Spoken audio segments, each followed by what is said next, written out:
हर रोज अमृत वेले संखेप जी विचार करते हाँ। अज दी विचार भी आसा दीवार के श्लोकां दी। गुरु जी कह रहे ने कि जल जल रोवै बपड़ी, बपड़ी विचारी जीव रूपी स्त्री विहार विच जल जल के रुदन करती है। झड़ झड़ पवै अंगियार। गुरु जी कह रहे हैं कि दुख विच होर दुख होंदा है। दुख मांझ दुख होर लाभ होत सांझ भोर। अंत नूं मसान भूमिका विच अग दे अंगियारे झड़ झड़ पैंदे हन। परलोक विखे नरक अग्नि विच अंगियारे झड़ झड़ के पैंदे हन। नानक जिन करतै कारण किया सो जाने करतार। गुरु जी कह रहे हैं कि सतगुरुदेव नानक देव जी महाराज आखते हैं कि जिस करते भाव वाहिगुरु ने एक कारण परपंच किया है, सोई अकाल पुरख सब जीवां दी गलबात नूं जानदा है। पौड़ी बिन सतगुर किने न पायो, बिन सतगुर किने न पाया। सतगुरां तो बिना पिछे भी किसी ने परमेश्वर नूं नहीं पाया। हुण भी सतगुरां तो बिना किसी ने परमेश्वर नूं नहीं पाया, अथवा सतगुर तो बिना ना हिंदुआं ने परमेश्वर नूं पाया है। सतगुरां तो बिना ना मुसलमानां ने परमेश्वर नूं पाया है। क्योंकि हे निकटे अर भेद न पाया, बिन सतगुर सब मोही माया। सतगुर विच आप रखे उन।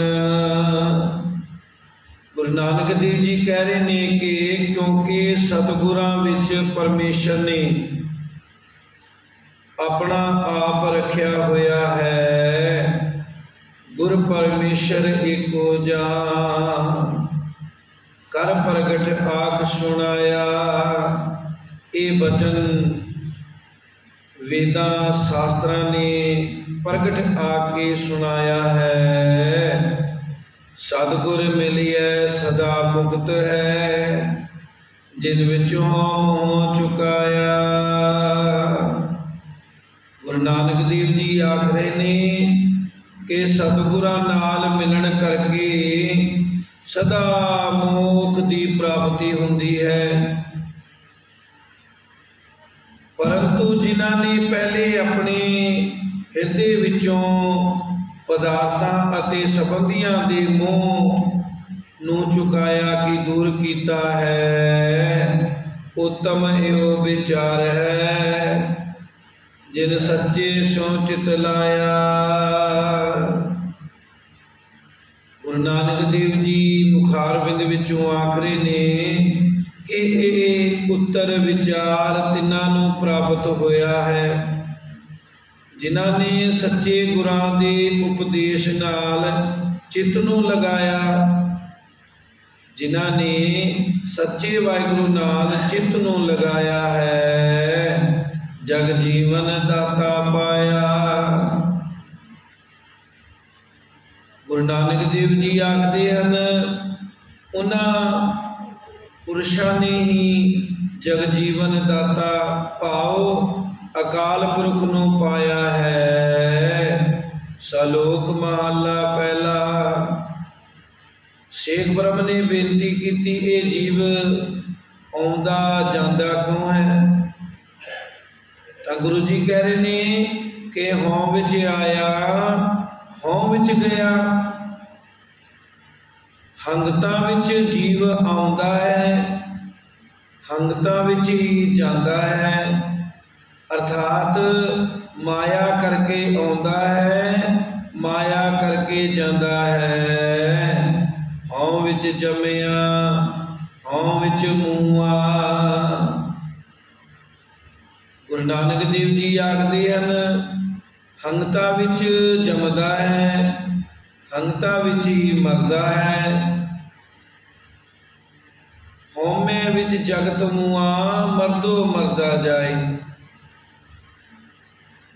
गुरु जी कह रहे ने कि अर्थात माया करके आउंदा है ते माया करके जांदा है। हों विच दिता हों विच लिया। गुरु जी कह रहे ने कि हंगतां विच देंदा है,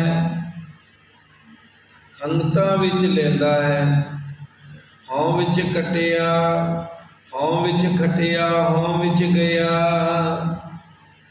हंगतां विच धन खटदा है, हंगतां विच ही सब कुछ गवा देंदा है, भाव घाटा पा देंदा है।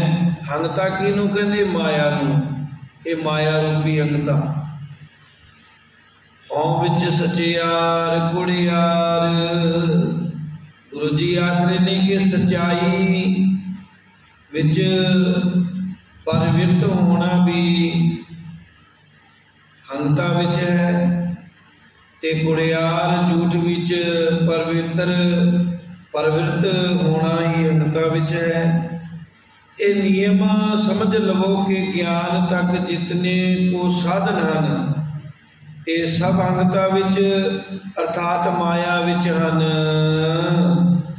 हों विच पाप पुण्य विचार। पापां पुन्ना का विचार भी माया विच है। हों विच नरक सुरग अवतार। नरकां सुरगां विच उतरना ही माया विच है। हों विच हसै हों विच रोवै। हसना भी माया विच है, रोना भी माया विच है। हों विच भरीए हों विच धोवै।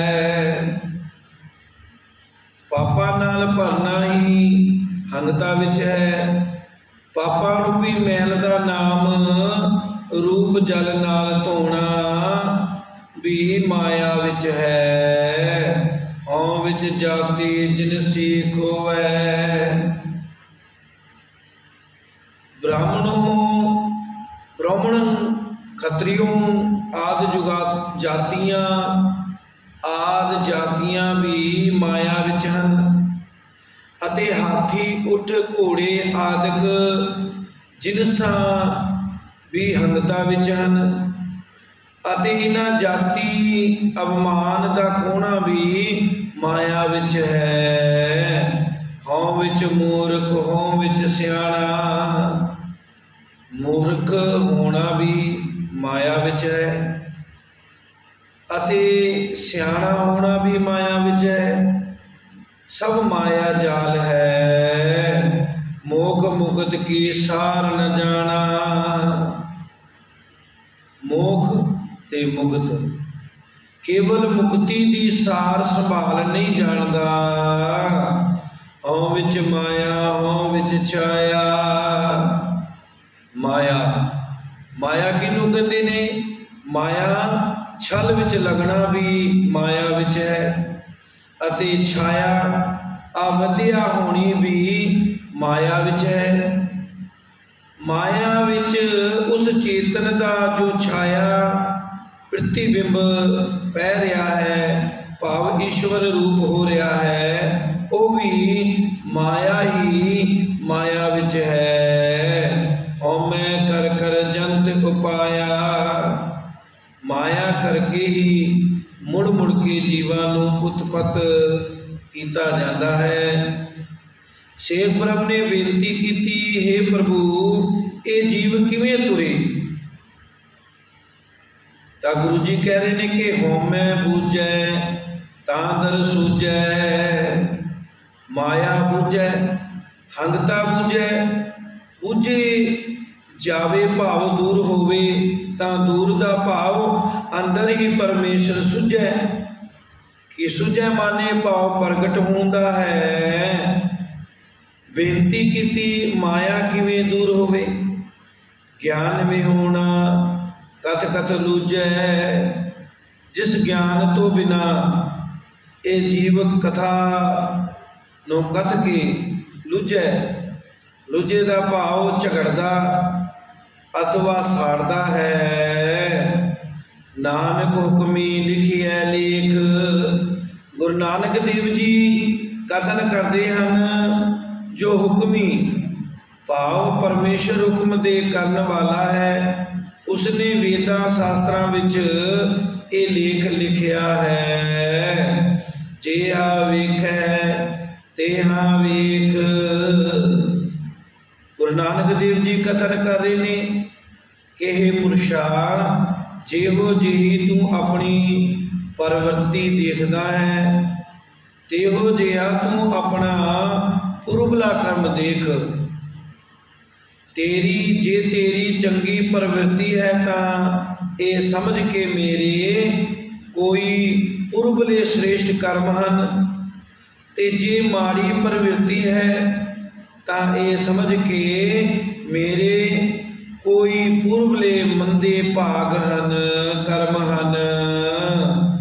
जेहो जिहा तू अपने नू देखदा है कि मैनू कोई माड़ा बोले गोल बोले तो मैनू दुख होंदा है, तेहो जिहा दूजे नू भी देख के जे मैं इस नू खोटा वचन करांगा तां इसदा दिल भी दुखी होवेगा।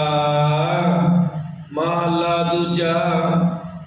श्री गुरु अंगद देव जी दे पास सिखां ने बेनती की, हे प्रभु श्री गुरु नानक देव जी ने हौमे की गल कही है, आप भी कृपा करके दसो। गुरु जी फरमा रहे ने कि हौमे एहा जात है, हौमे कर्म कमाई। गुरु जी कह रहे ने गुरु अंगद देव जी के हंगता की माया दी जात उत्पत्ति यह इस प्रकार है, जेड़ा माया दे सहित कर्मां दा कमाउणा है।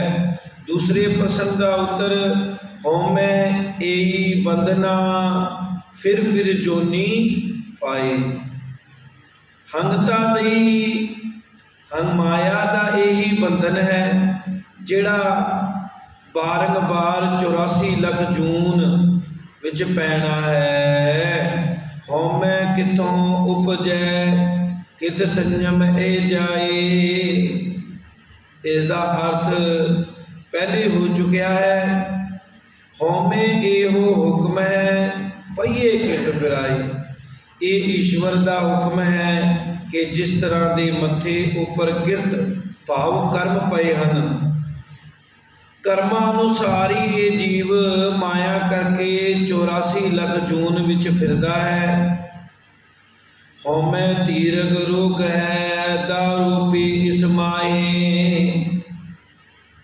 गुरु नानक देव जी कह रहे हैं कि माया रूपी एक वड्डा भारी लम्मा रोग है।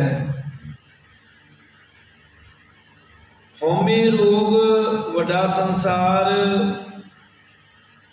शेख ब्रह्म ने बेनती की, हे प्रभु इस लम्मे रोग की निवृत्ति का कोई दारू भी है?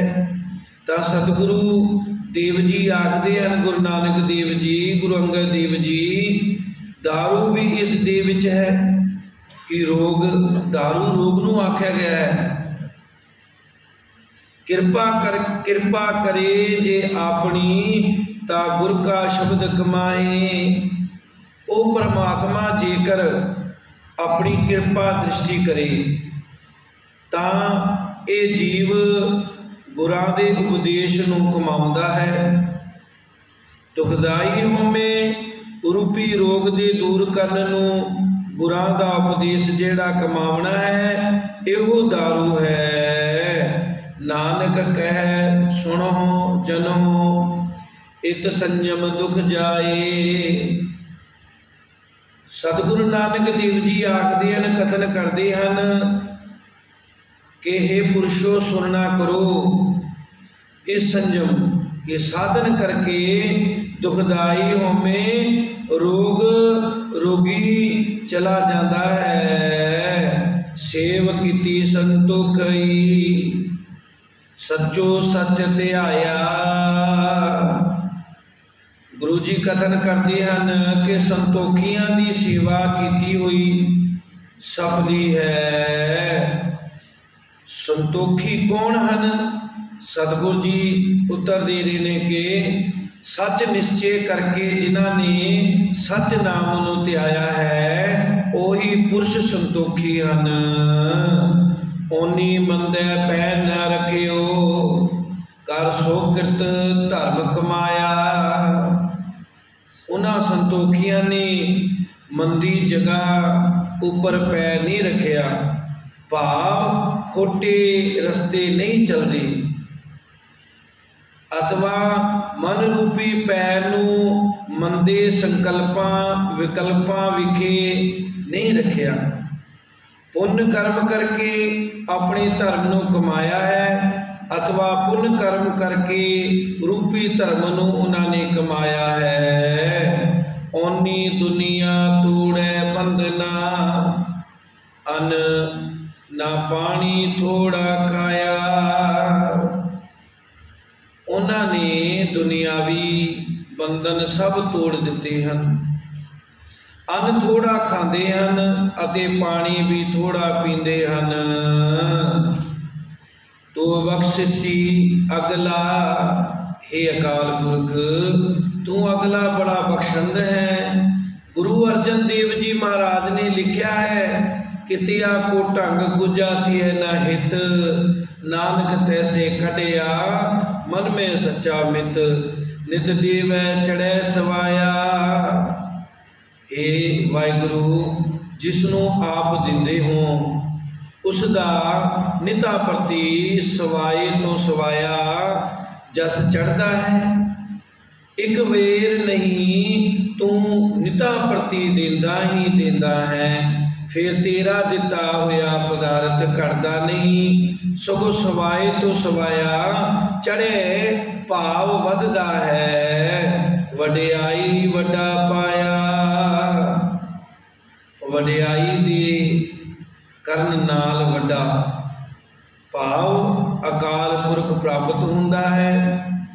गुरमुखां ने वडियाई करके सब तो वड्डे अकाल पुरख नूं पाया है। सो ये